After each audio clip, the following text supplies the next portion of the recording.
see. Oh, fresh. So that being said, we in our African community, we had never. I can say I'm bold enough and confident to say that we'd never been so accustomed to anything called. All right, before I name it, to name a birthday party, to name a graduation party. We do have more baby showers and all sorts of parties, anniversaries, but divorce party. It's something new in our African community.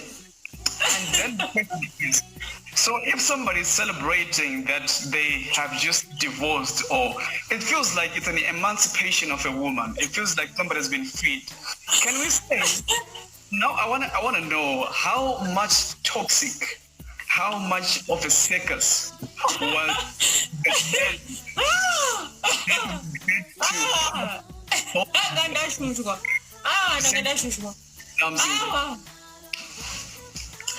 I'm actually happy I can actually talk about it and laugh like this. There was a time when I would talk about this and I'll just bore down in tears. But I'm so happy I emancipated myself from that, and I'm strong enough to laugh about this. Sometimes when you laugh at your pain,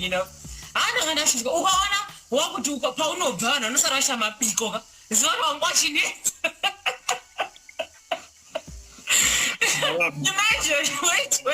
Imagine you move out of your neighborhood, and then you probably buy a nice house and you go to the JoJo's and you find out that your entire life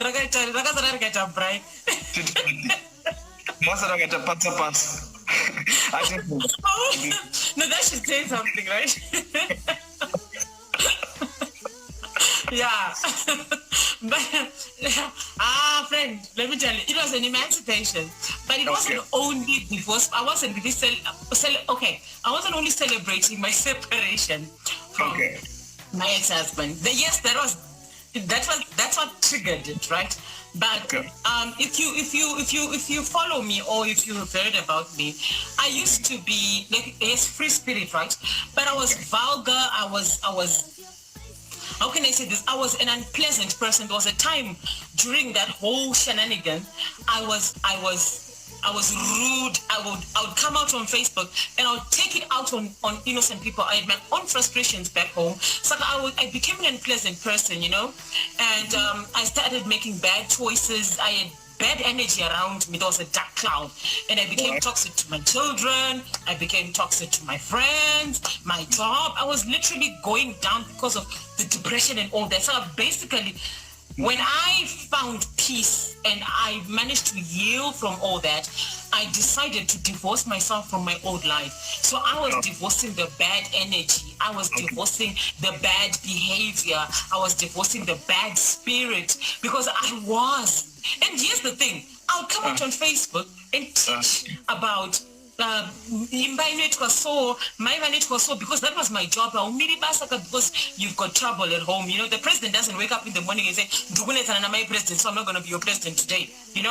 So I had to be strong for my nation, but at the same time I was going through my own. I was counseling other people, I was solving other people's problems, but I had my own problems. I couldn't really balance it. And behind closed doors, it was a dark cloud. So I decided to divorce myself from that dark spirit. So that party, to be honest with you, we're not celebrating my ex. Nobody even mentioned my ex. No one said nothing about my ex. We're talking about emancipating yourself from a situation I never thought. Listen, there was a time I thought I would never get out of the situation. There was a time I thought, for the rest of my life, I'm going to be this person. And I managed to emancipate myself from that. So I literally was celebrating that win that I had. So it was a divorce party. I wasn't only divorcing him. If I got you right, so you're saying you are divorcing your old self. I understand that. Just to make sure I was kutivara, and so this divorce party didn't happen soon after a divorce. It didn't happen. No. It happened 1 year after. All right, I see. Makes sense. Yeah, that's some literature stuff, like, you hear about a divorce party and you have to search for the subliminal meaning of the divorce, and then you find out, it's not like a divorce of a married couple, it's a divorce of a character. Okay, that's interesting. That's the interesting. character that was influenced by a person. So when I left that person, I had to leave that person that I was with them because I was no longer a good person when I was with them. So I had to divorce that life. I feel you. Yeah. Makes sense. So you're also very well known, of freedom of speech. Not freedom of speech. Oh yeah. In freedom, and in that freedom of speech, right? We in Zuva Nation, it seems as if we don't leave any stone unturned. We don't underutilize our vocabulary. To any word, we don't underutilize the vocabulary that we were given, whether it's Shona or whether it's English. Some people can call it profane language, you may choose. But do you actually condone the full use of language, regardless of some terms regarded as profane in public? Do you condone that? Can you use another word that's not condone? All right. Do you support or do you encourage? Can you use another word that's not support or encourage? Would you agree and be comfortable with our community? Comfortable. Yeah. That's would you the be word I was looking for. Yes. Listen. Part of the reason why I became this popular person was because I could say the one thing that people were thinking about, but they were not saying it. It's funny how you can say vulgar words with that one friend of yours. Yeah? You can say anything to that one friend of yours. But for some reason, when you step out into the community, you can't say it because other people are going to say this about you. Then that's acting. Then that's pretending. Because the real person that you are behind closed doors, if we open your chats alone, just your chats with your friends, if we put you in a room with your best friend, what words are you going to say? Yes? So I believe that you're supposed to be, I think of vulgar words, and I don't want to do this thing because I'm under closed doors, I can say it, but Kunza, I can't. I'm a free spirit, remember? I'm not defending it. You don't have to accept it. Okay. Yeah, but that's how it is to me. All right, that's fine. So, because Pachivan, down but nation and got it, Ganbot Dibot or Chivan, Sisi, Chishansa, my Hebzi, a Pachivan, and Pachivan, Znonges non the Panama Mashoko, a Singatauri, Kanota Singa Fanny, Utaura, Padari, Padari, So, yes. Don't you times it could be like a clash of culture, like we are bringing in a new sensation of culture that is a little bit contradictory to the African culture?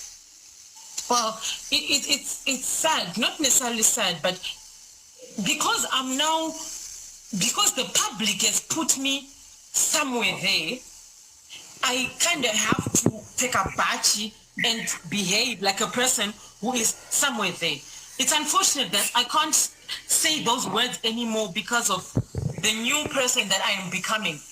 So I'm slowly transitioning from the vulgar, okay? Because now I represent a lot of things. And I realized, listen, to be honest with you, I didn't realize how much power I had. Believe me, I just thought I'm a girl on Facebook. We come, we talk about vaginas, we talk about sex, and yay, me and my friends, me and my 200 followers, or me and my 100 views, and just me and my friends talking. But then one day, boom. So now I had to stop because my levels are changing, and apparently I'm influencing, and a lot of people are looking up to me. So when you realize who's looking up to you, I get women that are older than me that come to me and ask for advice. So when I realized how big I was now, okay, it's only then that I decided, you know what, I need to take it easy on my words, because now zvakupindirwa nemapasta, now zvakupindirwa nevakadzi vakuru, zvahaneva nevane respect mukati, I can't really behave the way I used to behave with my few followers. So now that I've got this bigger platform, I kind of have to transition and clean my speech. Okay. I see. So I'm not making. Trolling you. We're talking about a lot of things, scandals. Was it a cover-up? getting into the hospital, or it was genuine sickness that led you into that? Briefly, can you just comment on that? It was a genuine sickness. People get sick. People get sick. So it was like coincidence that this is happening, and then you also fall sick, and then you're in the hospital. Listen, I've been accused of being a human trafficker. I've been accused of being a child trafficker, a sex trafficker. I've been accused of being a president's spy. I've been accused of all these things before that. I've been accused of being a murderer. Do you know? I've been accused of being a witch. Honestly, today I'm going to hospital over a photo. I've seen worse. Come on. That's ridiculous. Stop. That was a petty one. Yes, it was a petty one. It was too cassolite. Okay. No, that's cool. That's all right. Thank you so much, Zuva, for coming through and spending your time with us at iNgodaTV. And thank you for looking beautiful. You came looking beautiful too. And I just want to appreciate you. And please also continue the good work that you're doing in Johannesburg. We appreciate that. I hope, I know just a lot of people are actually benefiting from your program and your Mother Teresa heart, Yeah, so props to you. Yes, we need more donors. Please contact me on my phone number. Can I give them my phone number if they want to donate to our cause and help Zimbabweans without papers in Zimbabwe? My Zimbabweans are in South Africa, my paper, my permits are not qualifying for food vouchers that could put on the government because of an paper. But one day we just do so they have no food in their houses. Most of them is hand to mouth and they're really starving. So I'm trying to advocate for them and we need donors. As much, even if sponsor 10 rand, we'll take it. Okay, so please reach me on +27740554806. Can you say that again? +27740554806. Mama, Dubai. You've been to Dubai, right? Yes. Right. Dubai, my memories what we have seen on social media. Very sensitive, very sensitive issue. You have been very acquainted and in good relation with Edith. And it seemed to be like you having a good thing going on, you getting gifts and perfumes and whatever. And we're happy. And we're actually admiring that sort of support of women fixing each other's crown and, celebrating each other. And then along the way, something happened. Something happened along the way. And then beans was spilled all over Facebook, Instagram, YouTube, name it. What's the relationship right now? What's going on? Do you guys vibe? What do you regret? I mean, I just need you to talk about that issue somehow. That's all. Okay. You're not going to believe this. Okay. But it's true. All those stories that were said in Dubai that happened, none of that shit happened. None of it. Like, none. The craziest one was the shit-eating thing. Yeah? And it was a scandal and that's a sensitive thing. There's nothing sensitive about it because it's not real. Like, nothing happened. It's very easy. We live in an era where someone can take a phone and destroy someone's life just for making things up and there are no consequences. There are no consequences. You just say things and people believe because it's negative. I've done a lot of positive things in my life. I've never seen them on social media. It's only the negative things that have been published, right? Now, it's very simple for someone to come in and say, Zuva did this and this and this and this in Dubai. And people, yeah. To be honest with you, none of that shit happened. Like, none. Like, we went out once, like to a bar, that Kizo place. The whole time it was pillow talk. There was no guy, there was no hooking up, there was no pimping. None of that shit happened. That's why, now when you ask me how the relationship is now, it's really wobbly. Because I felt like I was betrayed. Like, why would you say that? Like, why, So yeah, I was betrayed and now I'm over it. You're over it. So I mean, talking about forgiveness and makeup, not makeup as in Facebook, but people making up or mending relationships. I had to.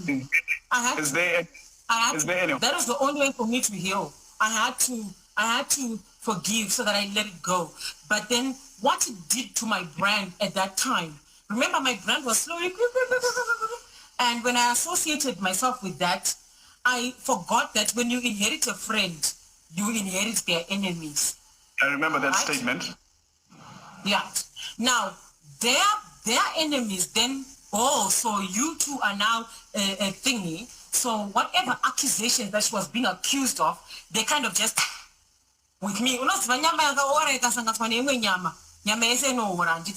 so all of a sudden, all those things that she was being accused of, pimping, child trafficking, human trafficking, spy, whatever things that she was being accused of, just came on to me, right? I didn't mind that because I knew that when you inherit a friend, you inherit their enemies. What then blew this whole thing up was I found out that she was behind the rumors.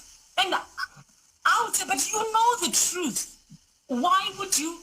So then that happened, and next thing, but I'm over it now. I don't keep grudges, by the way. I don't. So you don't have a grudge anymore. I know you're forgiven and you have moved on. I've just decided that was a mistake. Now we make mistakes. You learn from your mistakes, and then you keep going. And I got over. I had to do that, and I healed, and then I got over it. Now it's just, hi. I wish you the best. I want you to win, just not on my table. Interesting. Okay, cool. Personally, I just hope one day probably you guys are gonna, I don't know. Yeah, it's just a wish. Right. Makes sense. Saga, if you do have all this stuff for women, right? It's okay. You can be tailored to all these young girls and all these women. You know what I'm saying? For niggas like us, though. No, you know what? It's a very tricky subject because I only operate with the things that I know about. Okay. I know Shanda. So because I'm female and I was trained by a female, I'm a bit biased because I know what the females take. But then I've been doing some research and I found out there are other men that know these herbs, but they're not so popular. They're not popular figures and stuff because I get approached by men that tell me about their problems and stuff, but I'm not a doctor or a practitioner or whatever. I'm just a person who knows herbs.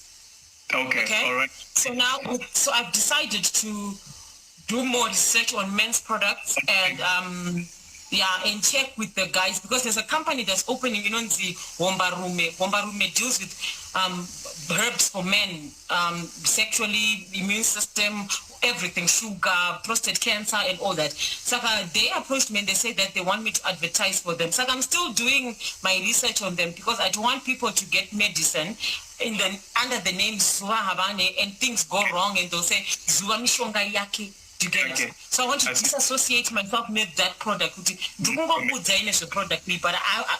you do your own research on it. But it's in the pipeline. Just give me a few months.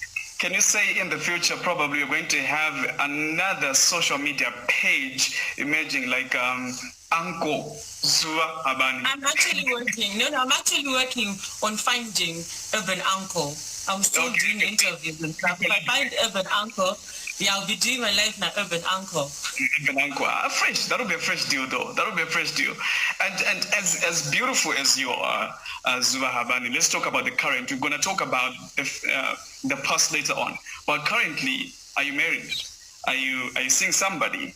For now, but I mean seeing or dating somebody else.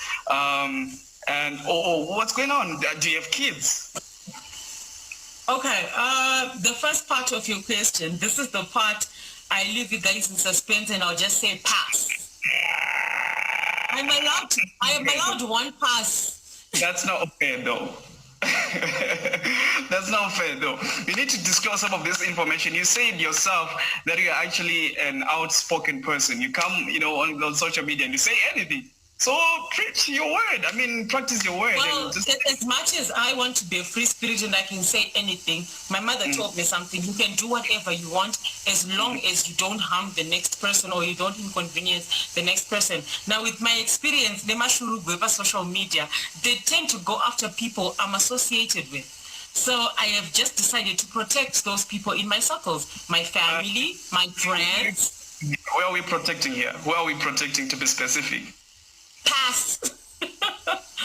Believe me, this is my life we're talking about. It's my private life, so let's just keep my private life private. Okay, that's cool. So do you have any kids, though? Yeah, I have 2 children. One is 14, the other one is 11. Tell me their goals. Tell me they are girls. Because I might just... The 14-year-old is a girl, and the 11-year-old is a boy. If I'm able to wait, but I would love to. I'm sure you've got good genes. Yeah, keep going. Don't wait. You can keep going.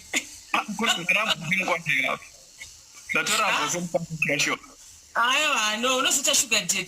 She's 14. Well, who says I'm that old? It's just a beard. How old are you? Can you guess, though? You are far from 14. And I'm far from being a sugar daddy. Okay. Can I check your bank balance? Come with your bank balance. Can I the bank balance manage. Anyway. Oh. Someone, this is 2020. Bank balance. It's fine. Tete Zuva. So even with Tete, you give a lot of advice concerning relationships, social life, including bedroom advice, right? And how girls are supposed to keep themselves. Then I'm quoting a popular quote that says, practice what you preach.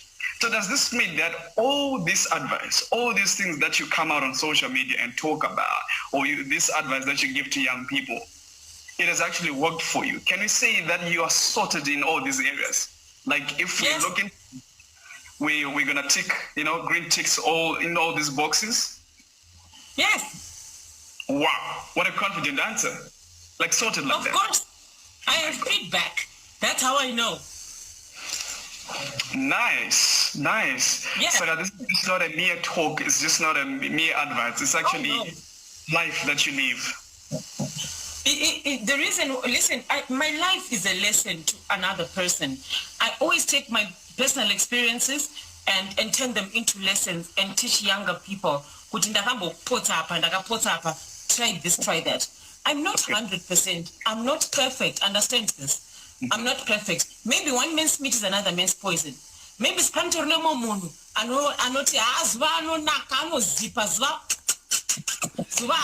and then another person will come in and say, Okay. But from my feedback, from the feedback that I've received, it's exactly as is. I would never come in and say to someone, I do this and I do this and I do this and I don't do it. Everything I've said, I've done. All right, I see. So you're confident enough to say it testimony and positive. Yes. Positive. Yes. Lord. Yes. Yes. Let me tell you something. I think now my whoever you're going to ask would justify and say, yes, it's true, she is like this. But probably back in the years when I was still, you saw my pictures when I was a thin model and stuff. They'll probably won't give the same. They probably won't give the same testimony. They'll be like, because a woman's sexuality matures as she matures. Okay? You know the way you used to have sex 5 years ago, the way you used to have sex 10 years ago, is not necessarily the way you have sex now. I feel like a woman enjoys her sexuality or sex as she matures. More than Ashiri Mwanambika. Ashiri Mwanambika, of course, she's fresh and she's intact and she's all that and it. but an experience. I see. But as you get older, now you've got experience. Wakuziva type, wakuziva breathing system, wakuziva chemistry, wakuziva diet, wakugona kuchengeta kusasuka. Or as you get older, life becomes easier and your sex becomes better. I see. That makes me feel like, I want to ask a question to say that you're talking about your experience being better with age, as you grow, your experience and, becomes better as well. So because now it seems like you have it all figured out. So how old are you to be, bold enough and say, you know what, I have matured, because of my age, I can now say I've experienced the best of it. I think I'm at my peak of my sex right now. I'm 33. And I can tell you the way I used to have sex and receive sex and give sex when I was 21 is not the same as when you are 33. You've got more experience. Haven't you heard of stories that it's nicer to have sex with a more mature woman? It's because they have experience and they know.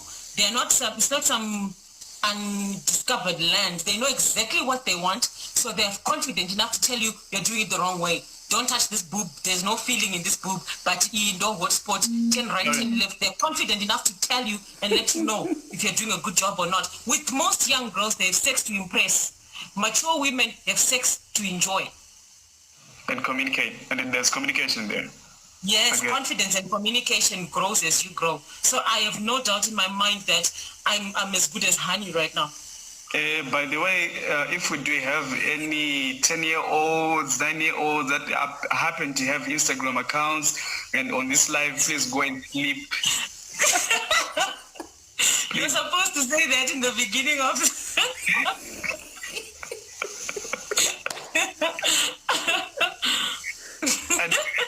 It's fine. Now, I don't think I can choose anybody else. But there's a rumor though, a rumor that I just came across when I was just typing. There's Google, there's Gram, there's Facebook. You type in a name, stuff comes out. And one of the things that came out is Zuva Habane being a pimp. I'm a motherfucker P-I-M-P. So I want to know, besides being able to giving advice and all that stuff, what else do you do? Are you a pimp for real? Do you hook up girls with certain opportunities and then they give sexual favors? Do you do, it's called Sato, where you exchange, money, for girls? What else did you outside donation? All right. You know what? That rumor, I think I heard about it. I wish I was a pimp. Then I would be having money. Being a pimp, you'll be having, serious, you'll be having serious monies for you to be a pimp. I really wish I was a pimp. I mean, it's a paying job, right? I think I would like to be a pimp if I... Why are you not doing it? I'm not, unfortunately. I'm not, because one, as much as people think that because I'm popular or I'm famous, I've got access to all these rich people and all that, my circle is very small. You'll be shocked. My circle is very small, and believe me, there are no rich people in my circle. 1, 2, I have one friend. 100,000. I have one friend. We can't seriously, I do get a lot. I get a lot of girls that will be like, Tete, hook me up with a guy, or Tete, hook me up with married, and check your face. It's become a temptation when somebody else comes and say, you know what, can you hook me up? And you can make money. It's tempting because I'll make money. Yes, it's tempting. But I wish I was a pimp. The only problem is I don't have the people to pimp to. So I can't pimp anyone, okay? No. And besides, not that, oh my God, it's wrong and whatnot. I wish I was, because pimps have money, Yeah. If I was a pimp, I'd be having money, and who doesn't want money? But unfortunately, I'm not. It's a nice gesture, it's a nice idea, but I don't have the people to pimp them to. Like those people I don't have those people. My circle is very small. It's ridiculous. You would never believe it, but there's like less than 10 people. Okay. There's less than 10 people in my circle. Seriously, 10 people. There's less than 10. Let's say all of a sudden you are provided with a pool of these rich people, these, what they call cash barons or whatever, drug dealers, this rich, filthy rich man. And you do have on the other side those that are yearning to be hooked up. Are you saying you will never take that opportunity to make money. Would you consider that though? No. No, I know, because I know why. I know why I would never wish that on anyone. It's a nice idea having to put these girls with these big guys and all that jazz. But believe me, because of my experience when I was a child, I had that situation where I had a sugar daddy and stuff like that. I would never wish that experience to anyone. As much as you'd be having money and flying high and all that, it's a terrible world. It's a sin for me to even put someone in that position. It's like, how can I say this? Let's say you've got an illness right now, yeah? And you've got so much pain, right? Mm-hmm. Have you ever had so much pain in your body that you literally say, or have a terrible situation in your life, that you literally say, I would never wish this on anyone, even the people I hate? Okay. Right? Okay. Yeah. So this situation of rich people and girls, I was in that situation myself. Okay. I don't care how much you hate me. I would never put you in that situation. No, it's terrible. You have a better shot at me hooking you up with business people for business. If you've got a legit business, you have a better shot of me. If you come to me, I've got this business and I need a mentor and everything, then I hook you up with a businessman for a business relationship. Okay. To get it like so transparent. That's between you and your God. But in the business world, connections and connecting and networking is a daily thing. You have a better shot of hooking up with me for connecting with business. I'm not talking about business, like real things. Yeah, but not in bedroom. I would never wish that on anyone. Believe me. All these questions and give you like a hypothetical situation to try and find out if you really not interested in doing all this. But from your response, I think you're saying that has never happened and you are dismissing these allegations. And I feel it's ridiculous. It's nonsensical. It's crazy. But then again, haters will say anything to pull down your character or tarnish your image because that's what they do. They're haters. But one thing you must understand is haters are important because haters move your name. I see. Yeah. I see. It's because of haters that I transformed like this. Okay.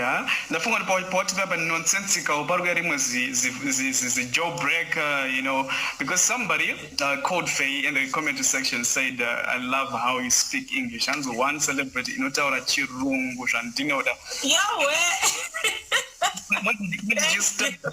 What did you study in school? Did you do literature? What did you study? No.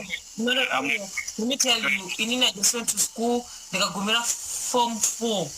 Form 4? Okay. Form 4. Okay. The Van Damme.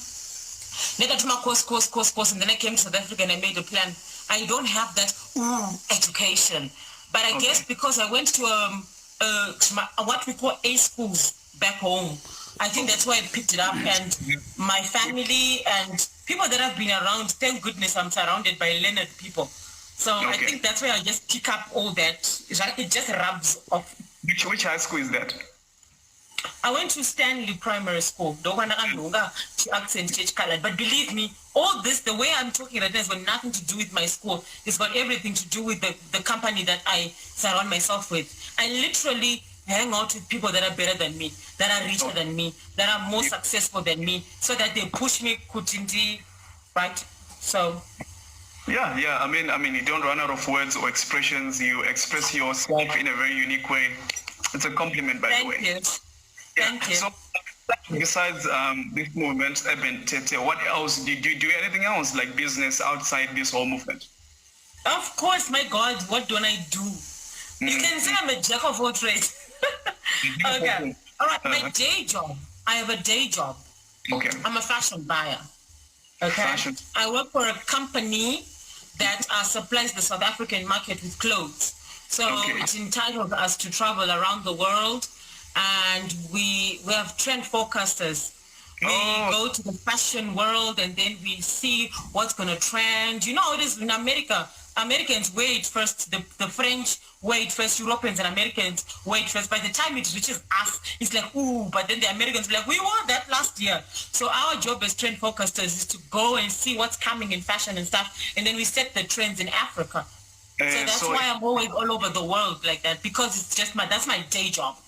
And then because of that, I'm exposed to fashion. So I sell clothes. I sell wigs, I sell accessories, I sell on the side. You can't go to America, then come back and not have like a side thing. So I have a side hustle. Selling clothes is my side hustle. But 9 to 5 is fashion buy. Okay, so do you have like a shop? No, because it's expensive. I'm never home. I'm only home because of this COVID thingy. But I noticed it's expensive to have a shop because one, I'm never home. And I don't want to put a relative there because money and relatives. So I have an online thing. I literally go on Facebook and I advertise my clothes. And by the end of the day, it's sold out. So I have it's not like an online shop. I just word of mouth. I feel you. So who help us in our community and our African people to stay updated with fashion. I appreciate that. Of course. I appreciate that personally because I'm a fashionista and I love fashion. So, thumbs up to you and your team, you know what I'm saying. Thank you. Now, as you heard it for yourself, Zuva Habane is also a globetrotter and a fashionista. Who's your fashion icon before I move on to the next question? Who's your fashion icon? Because you also dress well. No. Surprisingly, I don't have one. Okay. I do love me some Kim Kardashian. Because I like a monochromatic thing that goes on with her. She's not so busy. She wears these nudes, whatever. So she kind of inspires me. But I believe the things that don't follow trends. Trends and style are two different things. Yeah? Trends is and then your style does not change. It's those people that like wearing skinnies and the wear skinnies forever. I'm into loose fit and long dresses. So my style, to be honest with you, I just take it as it goes because it's all about how I feel inside. That's what makes me buy that dress. I don't have a specific person I can say, because they dress like this, I'm going to dress like that. I don't have one. I feel you. Well, so Zuva, you seem to be a very bold